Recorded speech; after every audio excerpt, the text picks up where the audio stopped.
Por supuesto, este cine low cost es low cost solamente en lo económico. En lo emocional, el presupuesto sigue siendo altísimo. La energía que hay que poner y la vida que hay que dedicarle a las producciones sigue siendo enorme.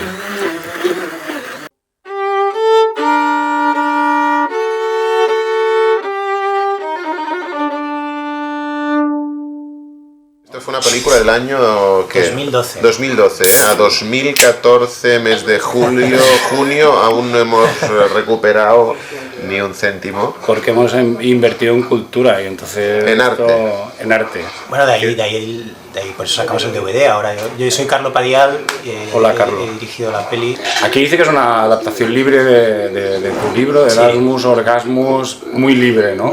Puedes poner algo, ¿no? 200 euros, no, lo que sea. Ya sé cómo van estas cosas. ¿Cómo van a ir? ¿Cómo lo vas a saber si no lo has hecho nunca? ¿No lo has probado?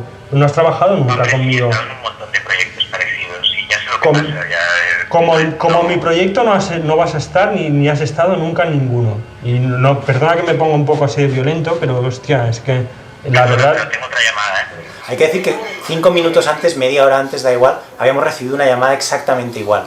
Estábamos intentando sacar la mejor película que pudiéramos hacer con los medios que teníamos. Como siempre con nosotros, yo creo que tenemos la facilidad para convertir todos los problemas en algo creativo. Mis 1.000 euros han salido de la cuenta para subvencionar a un loco, ¿no? O sea, los delirios de un loco, ¿no? Encerrado en su casa. Sí, había Erasmus, o sea, el material era ese, pero... Esta es la fantasía que yo me tenía guardada para ti, que es el Erasmus, la experiencia Erasmus. Un cine distinto, Vivir personal, hecho al margen de las grandes empresas y de los entramados de distribución tradicional. Cosas que están claras hoy, pero que de verdad que no estaban nada claras hace 15 años. Gente que hacía el cine a su manera.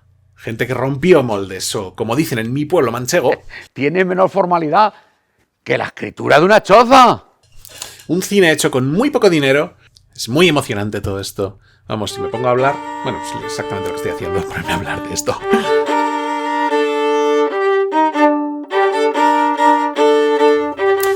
Pues voy a viajar a Barcelona desde Madrid, de donde soy, a Barcelona, un lugar donde siempre me habría encantado estar para ver todo lo que se hacía, a visitar a mis héroes, a visitar a Carlo, para empezar, el primero de todos.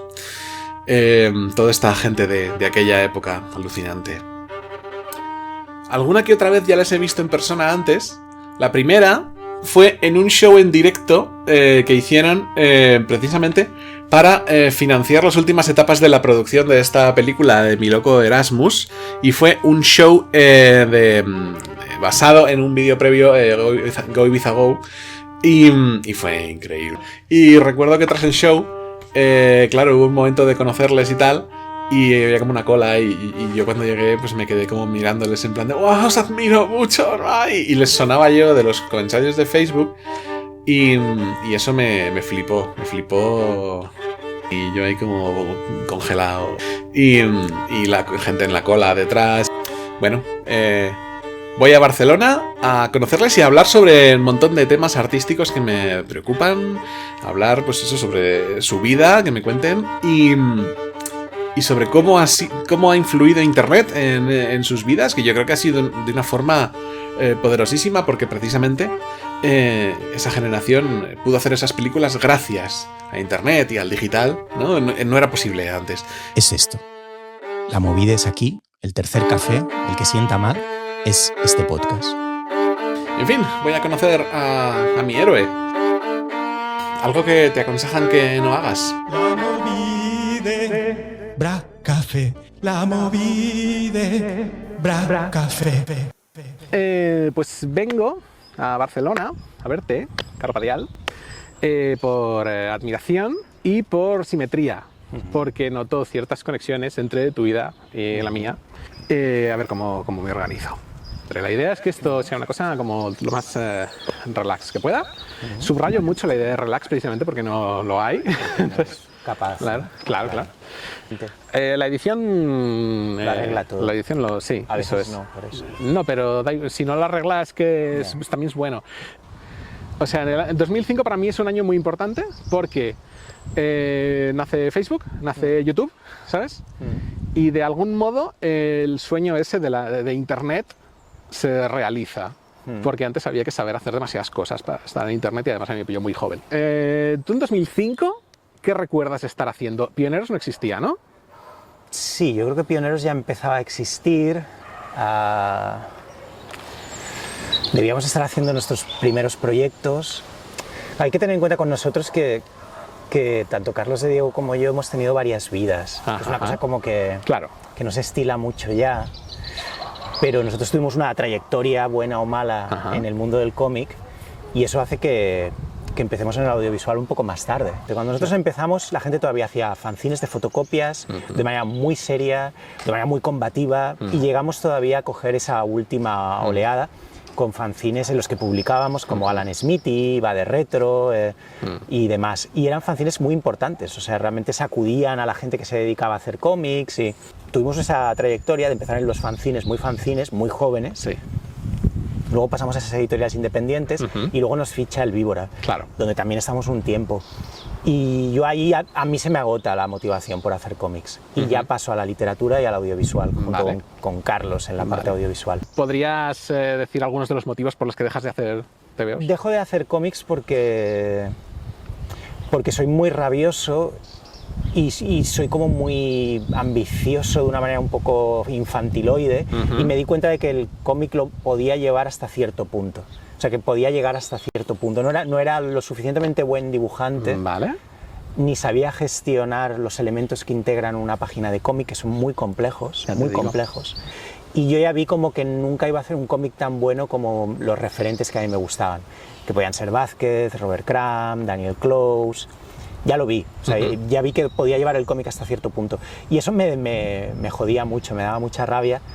Y al mismo tiempo descubrí que me gustaba muchísimo escribir. O sea, como que tenía una facilidad, yo creo, natural para escribir, y que el cómic solo podía, al final la escritura dentro del cómic era solo una de las cosas, y en un punto mis cómics eran casi texto con los muñecos abajo, encajonados. Entonces pensé, bueno, para hacer esto ya ponte a escribir directamente.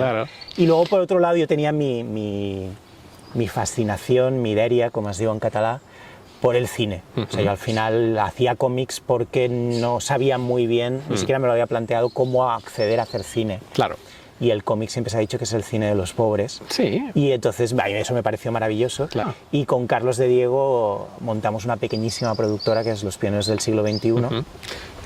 Vale. Entonces, en 2005 debía estar escribiendo, intentando no publicar, no me preocupaba eso, pero debía estar escribiendo. Y por otro lado debíamos estar ya con la productora incipiente, era una oficina pequeñísima en la calle Aragón, con Carlos de Diego, montando nuestros primeros proyectos. Hicimos unas primeras pequeñas cosas, hicimos un pequeño documental muy pequeño que se llamaba Gavín. De hecho no teníamos ni equipo, teníamos unos amigos que habían ido al CEC, que era una escuela de cine que creo que ya no existe, y tenían acceso al equipo que había en el CEC. Y les dijimos, hostia, sacad cámaras y sonido y vamos a grabar a este tipo, a este coleccionista. Y con eso armamos un documental de media hora, muy tosco, muy primitivo, pero donde en realidad ya estaban los temas que nos interesaban. ¿Y el estilo? Sí. Y el trabajo de cámara se nota, hay un estilo de cámara que imagino que es de Carlos de Diego, que hay como un cierto nervio, o el tuyo a lo mejor también grababas. Grabábamos un poco a la limón, ¿no? En aquel momento no... Pues de algún modo hay un cierto tembleque Pioneros, muy reconocible, y ya está ahí. Sí. Bueno, no sé, como noto un cierto... Nos daba igual. Una vibración, una palpitar común. Lo que sí que tuvimos claro desde el inicio, que es una cosa que nadie... esto sí que casi nadie de la gente que le gusta lo que hacemos, nadie lo sigue, es que creo que desde el inicio Carlos y yo hicimos una cosa que creo que era muy hábil, que era saltarnos la idea del rodaje. Nunca hay rodaje con nosotros. Y eso parece fácil de entender, pero nadie lo entiende en realidad. O sea, por ejemplo, esto que estás planteando tú ya es un rodaje para mí. Nosotros esto no lo hacemos. Ya, estáis de pie, una cámara está... Siempre estamos rodando. Claro. Llegamos con la cámara ya. Y el rodaje ya ha empezado. Desde el momento en el que contactamos contigo.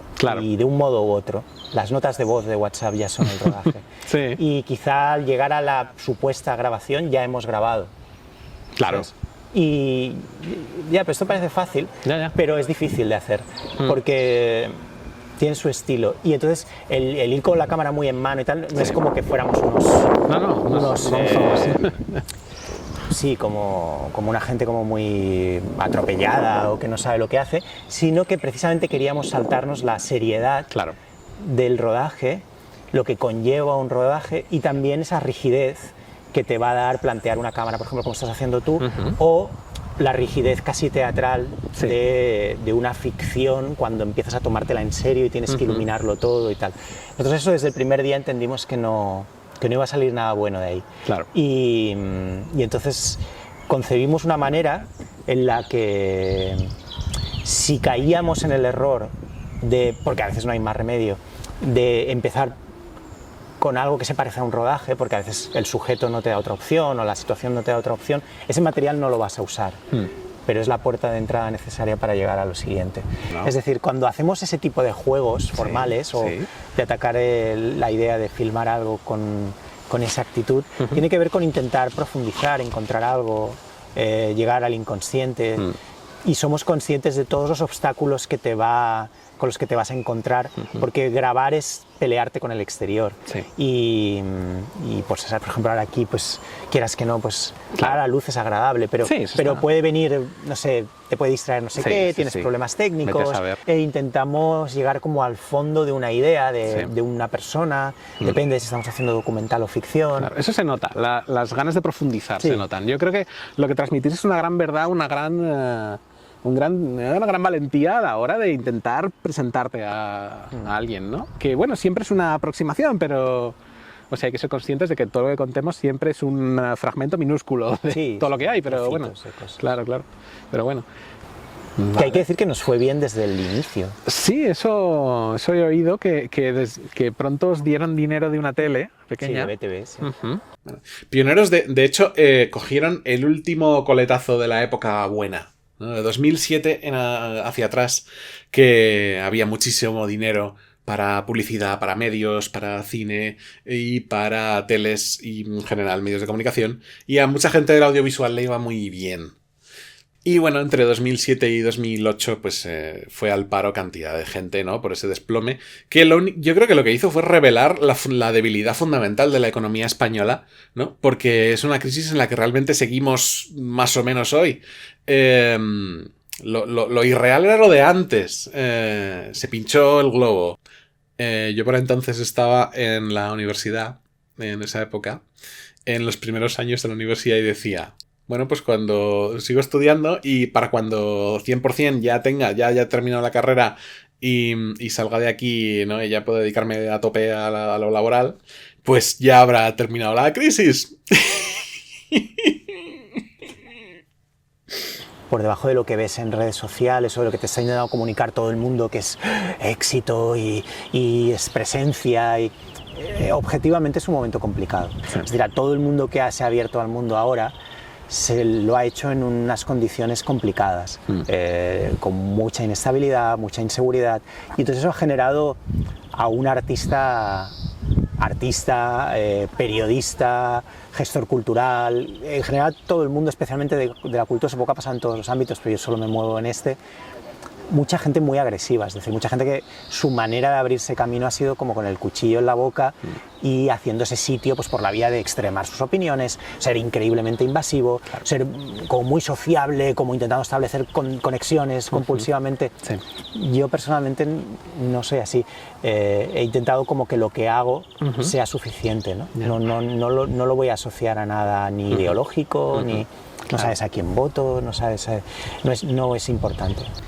Porque a medida que vas cumpliendo años, una cosa que pasa, que es sorprendente, cuando estás en el instituto, por ejemplo, una de las primeras cosas muy brillantes que yo conocí, es un chico que se llama Roger, del que nunca has oído hablar, que conociéndolo en el instituto, yo cuando lo conocí pensé, hostia, este tío es brillantísimo, vamos a oír hablar mucho de él, era un tío que generaba lenguaje, es el primer tío que yo veo tener un sentido del humor que sobresalía, que ni siquiera me había atrevido a pensar yo hasta ese momento que se pudiera tener tanto sentido del humor y que ese sentido del humor transformara lo que había a tu alrededor.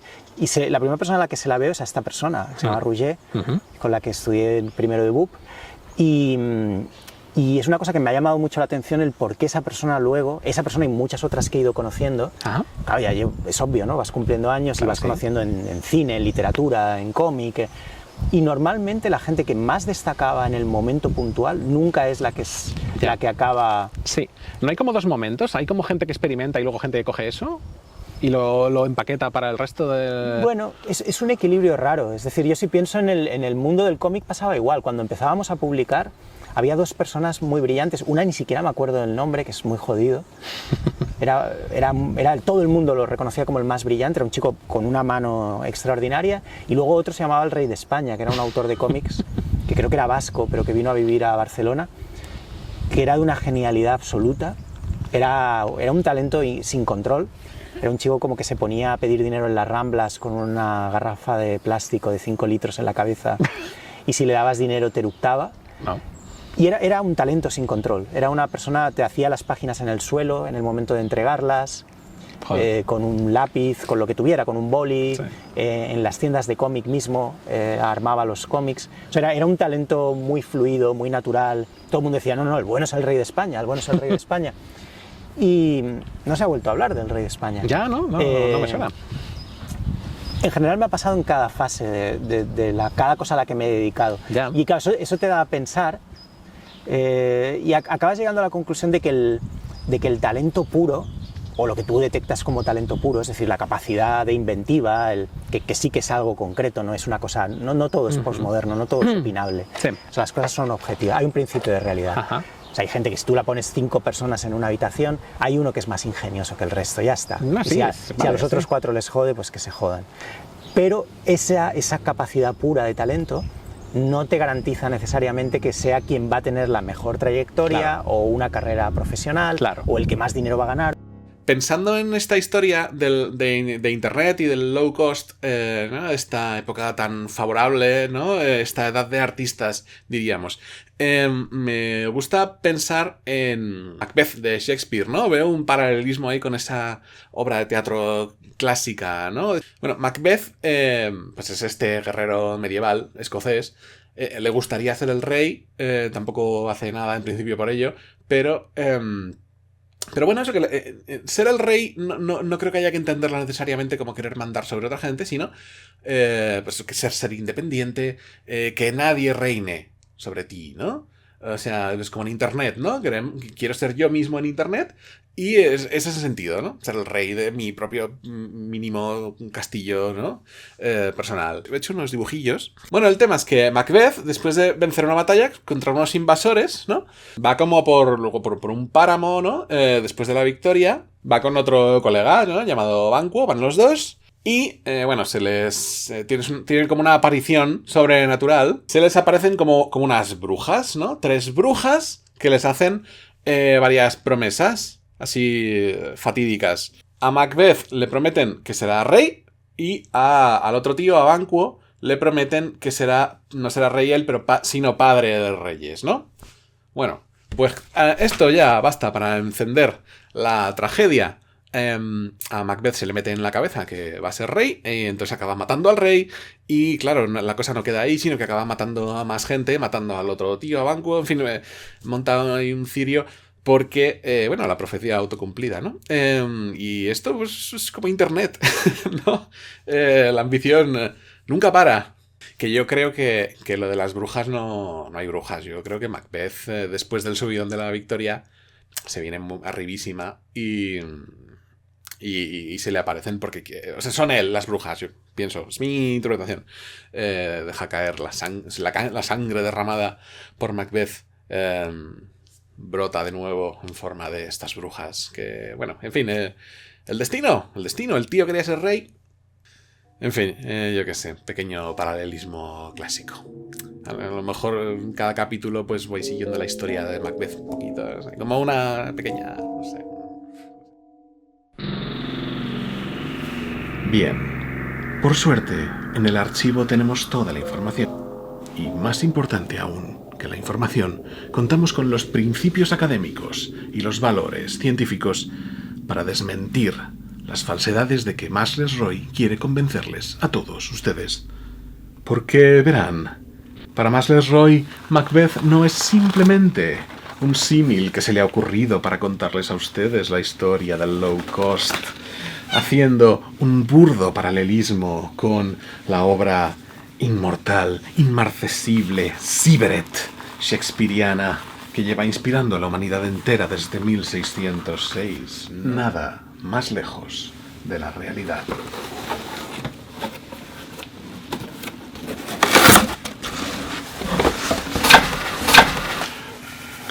Macbeth lleva casi 10 años siendo una obsesión para Masles Roy. Versión tras versión tras versión, todas ellas en distinto grado de incompletitud, todas ellas ocultas. Masles Roy apenas ha publicado una fracción minúscula de su trabajo desde 2010. Él tenía 22 años. Admiraba y envidiaba amargamente a sus héroes artísticos y hoy, con casi 37 años, los está entrevistando con las manos básicamente vacías, artísticamente hablando. Quizá ha dejado a un lado su arrogancia y desea aprender de ellas y ellos.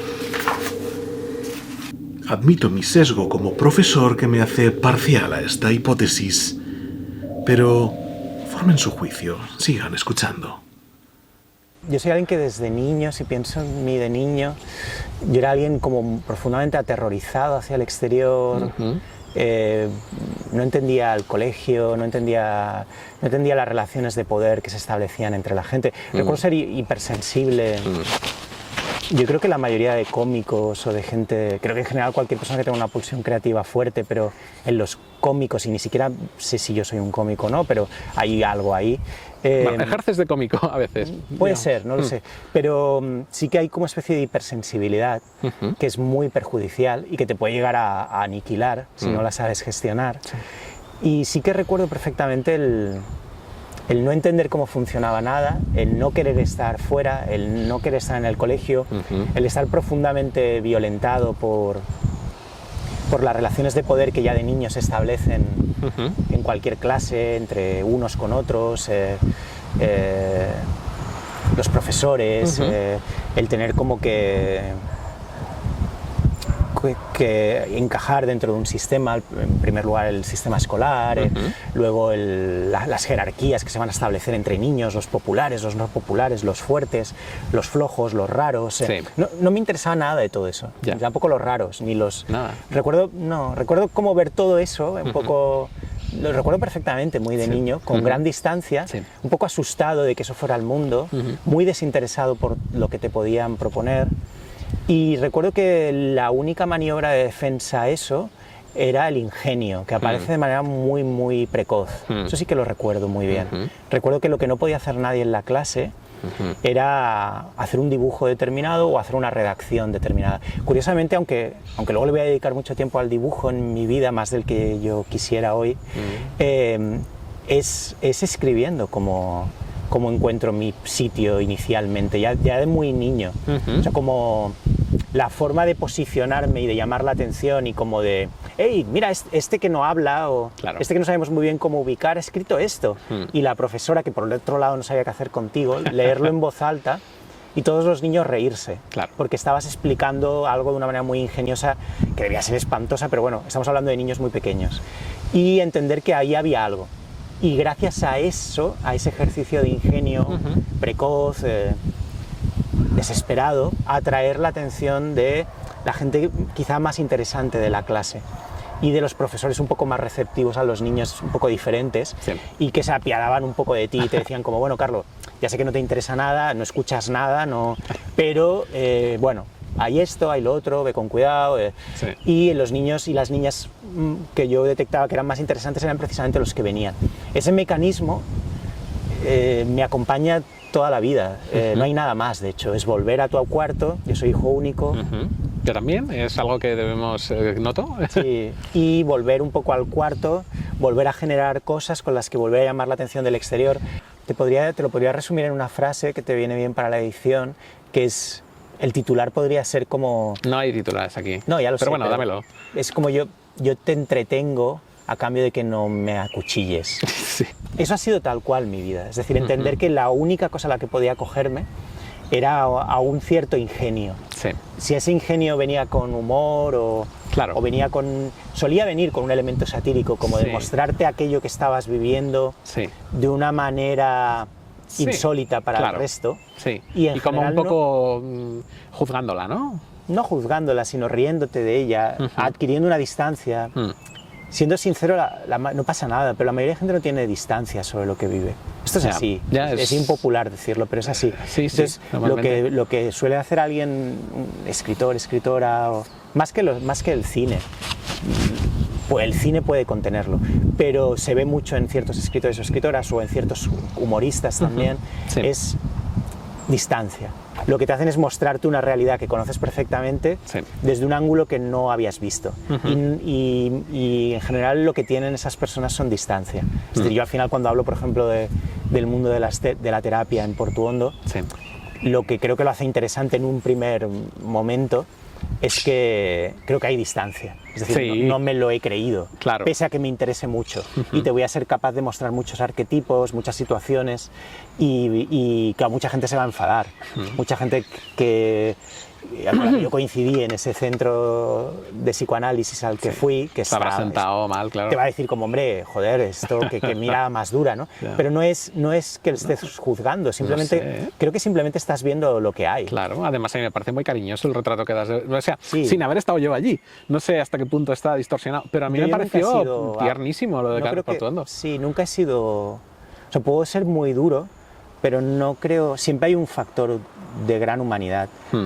Creo que eso es lo que hace que la gente conecte. Es decir, si solo fuera un ejercicio, caería en el cinismo, y yo odio el cinismo. Nada. Y no es para nada eso. Siempre hay, ahora sí que es una mirada muy dura, pero en la que tú estás incluido también. Bueno, y Portuondo también es duro. Él en su...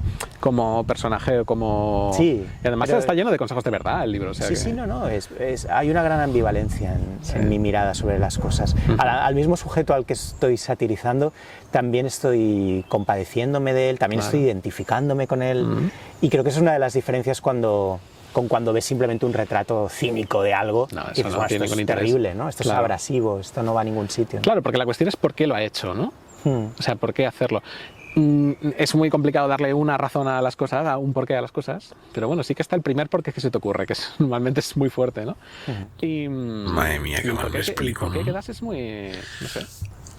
De la hostilidad que he sentido siempre hacia mis padres, ahora me da un poco igual. Pienso que era gente que no sabía nada, estaban desesperados, gente como todo el mundo, con muchísimos problemas. Mi padre estaba como una regadera, mi madre era una persona muy infantil, con muchos miedos.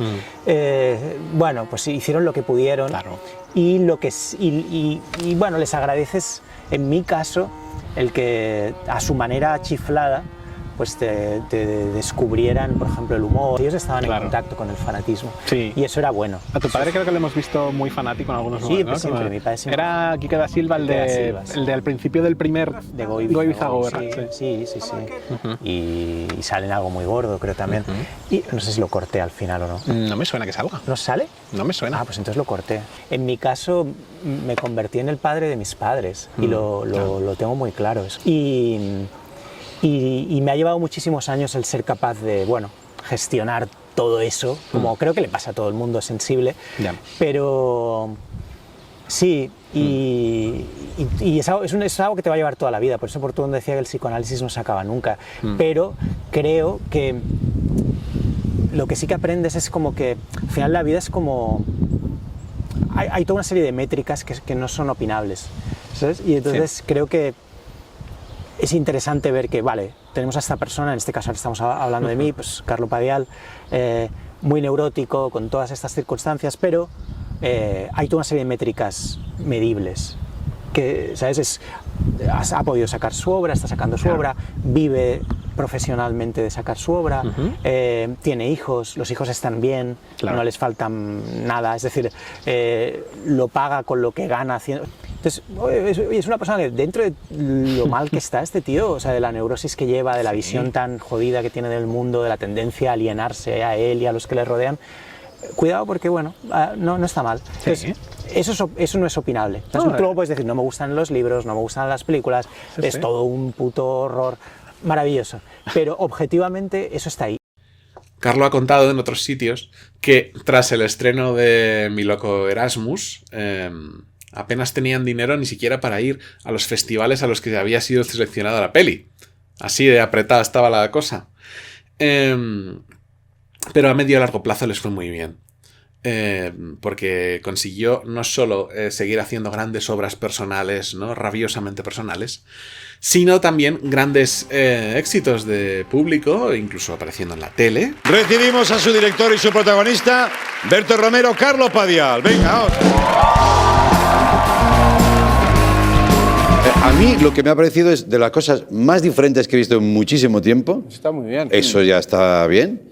Pero diferente no que digas, por favor, que se acabe, sino qué está pasando aquí, me interesa. Sí. Bien, ¿no? La película es muy loca, pero yo de verdad que no creo que sea más loca que el cine que nos llega comercial de Estados Unidos. Si te lo pasas a pensar, las pelis americanas, muchas son chifladísimas. Transformers, por ejemplo, es casi una película de arte conceptual. Claro. Es como una metáfora económica, es como dinero pegándose en pantalla. Tú conocías a Carlo, te gustaba uno de sus trabajos, ¿no?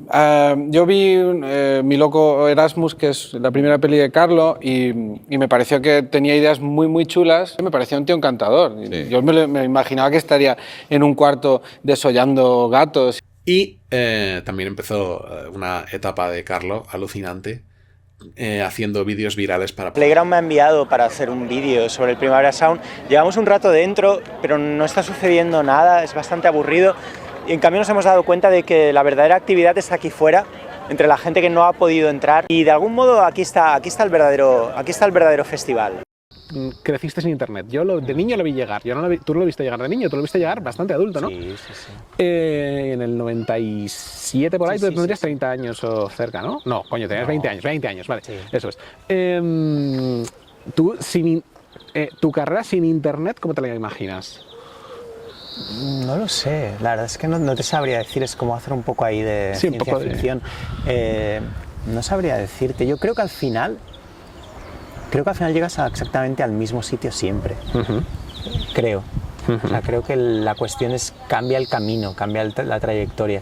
Pero creo que quien tiene que hacer algo lo va a hacer. Ahora, te ha tocado vivir objetivamente, un momento de transición, de cambio. Increíblemente complejo, increíblemente brutal, fascinante, maravilloso, que tiene muchas cosas buenas. Es decir, en parte el auge del documental tiene que ver con lo complejo del mundo actual. Y eso siempre lo digo, pero es que es la verdad. Es decir, si hace 20 años a quien no le interesaban a nadie los documentales. Yeah. Ahora el documental es uno de los géneros más rentables, más populares que hay. ¿Por qué? Porque la realidad es muy compleja. Claro. Necesitamos que alguien nos la cuente todo el rato. Sí. Están pasando tantas cosas a la vez. ¿Y por qué están pasando? Pues porque el mundo está cambiando y nadie sabe muy bien hacia dónde va, y eso genera un montón de transformaciones, inestabilidad. Entonces, claro, esa parte es fascinante, es muy atractiva, es muy guay, te permite por un lado vivir muchas cosas, pero claro, también ha generado mucho desasosiego, mucha ansiedad. Por irte a lo concreto en esto, si tú no hubieras dado con Carlos de Diego, por ejemplo, ¿crees que te podría haber sucedido en lo visual? No sabría decirte. Carlos de Diego es muy importante para mí, pero puede ser. Carlos de Diego en la rama audiovisual es vital para mí.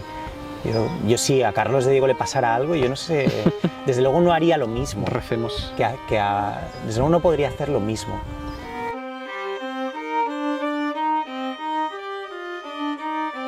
Bueno, pues hasta aquí el primer episodio de Edad de Artistas. Muchísimas gracias por haber estado aquí. Este proyecto va a salir cada mes un episodio y siempre sale el día 17 de cada mes. Tienes una cita el día 17 a las 17:17 para acceder a estas 17 entrevistas. En total van a ser 20 episodios, ese es mi plan. Bueno, no te tienes que acordar si te suscribes, ya te lo recuerda YouTube o donde estés. Y si quieres más aún, si no te basta, en Patreon pongo las entrevistas enteras, tangente tras tangente, se va por los cerros de Úbeda la cosa. En fin, el 17 del mes que viene, marzo. Carlos de Diego, el mito, la leyenda. Para mí es una fiesta este proyecto. Gracias por venir y traer los risquetos. Oye, por cierto, son las 3:30. Sí, Te tenía que haber avisado a tiempo. Yo no te quería cortar. Ay, no, por favor, pero lo que queremos es que estés bien. No, yo estoy bien. Tú... Pero hombre... Sí, me voy a ir ahora. O sea, pues ya está, hombre. Ya está. Además, justo se nos han apagado los trastos. Ah, sí, se han apagado.